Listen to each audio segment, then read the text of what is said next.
Who are you to judge the final part?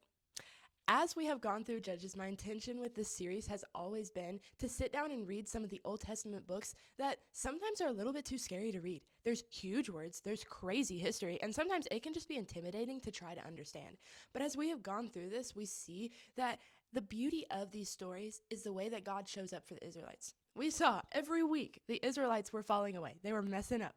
But God came in and saved them, usually through someone else or directly. And we see that even in modern times, we mess up the same way. We fall away, we stray from God. And then when we get in these messy situations, we cry out for his help. And guess what? He's such a good God that he shows up for us still. And as we wrap up Judges, the last couple chapters, chapters 17 through 21, I'm going to read you my Bible's commentary on this section because I think it wraps it up so beautifully. It says, this section shows Israel falling into idolatry, moral decline, and petty fighting. Israel, the nation that was to set the example of spiritual living, has instead become morally depraved. When the people of Israel do serve God, and that is seldom, they do so often from selfish motives. Selfish obedience does not bring us far. Genuine obedience is motivated by love and reverence for God himself. So it might seem like we're wrapping up Judges on a bad note because they're left fighting and serving idols. But we have to think about the Bible in a whole.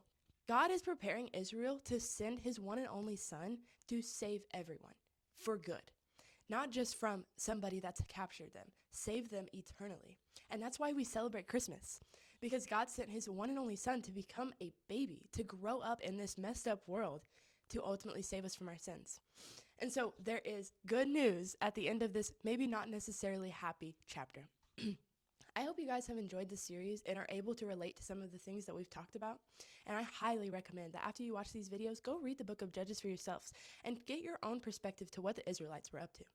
And also, let me know what we want to go through next because this is so much fun to make and to read through. And so I want to do another one. I hope you guys have an amazing day and most of all, a Merry Christmas.